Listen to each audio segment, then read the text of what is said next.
हरि शरणम। कृष्णम वंदे जगतगुरु। सभी हरिभक्तों को राधे राधे। श्रीमद् भगवद गीता अध्याय 8 और श्लोक संख्या 24। अग्निर्ज्योतिरह शुक्ल षण्मासा उत्तरायणम तत्र प्रयाता गच्छन्ति ब्रह्म ब्रह्म विदो जना।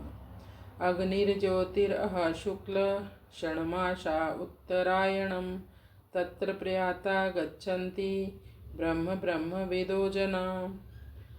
पिछले श्लोक में आया था, कुछ ऐसे योगी हैं जैसे हठ योगी जो अपने प्रयाण का समय निर्धारित कर सकते हैं, यानी अपनी मृत्यु का समय, लेकिन सामान्य लोगों के लिए ये संभव नहीं है।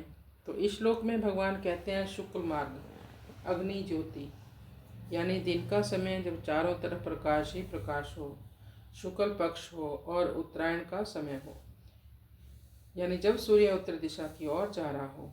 योगी के प्रयाण करने की ये 3 ही शर्तें होती हैं। पहली है दिन का समय होना चाहिए, दूसरा है शुक्ल पक्ष होना चाहिए, तीसरा है सूर्य उत्तरायण दिशा में हो। यदि इन परिस्थितियों में कोई योगी शरीर त्यागता है, पर यहाँ पर ध्यान देने योग्य बात है कि केवल यहाँ पर योगी के बारे में ही बात हो रही है, ना कि भौतिक जगत में पाप करने वाले लोगों के बारे में। जो लोग भगवान की भक्ति में काम योगी हों या ज्ञान योगी हों या अष्टांग योगी हों, ऐसे योगी जो इस तरह से प्राणों का त्याग करते हैं, वह योगी तत्प्रयाता गच्छन्ति ब्रह्म ब्रह्म विदो जना। जो ब्रह्म को जानने वाला है तो उसकी ब्रह्म गति होती है।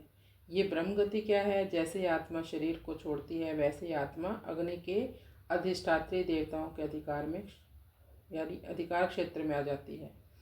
आत्मा फिर शुक्ल पक्ष के अधिष्ठात्री अधिकारी देवताओं के अधिकार क्षेत्र में चली जाती है।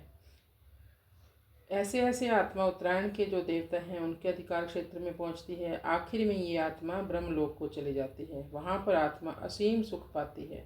वहाँ पर जब ब्रह्मा जी की रात्रि होती है, महाप्रलय होता है, उस समय आत्मा भी मुक्त हो जाती है। ये मार्ग से आत्मा को दोबारा जन्म मरण के चक्कर में नहीं आना पड़ता, लौटना नहीं पड़ता इस भौतिक जगत में। ये देवयान मार्ग भी है और शुक्ल मार्ग भी है। कृष्णाय वासुदेवाय हरये परमात्मने प्रणतक्लेशनाशाय गोविंदाय नमो नमः।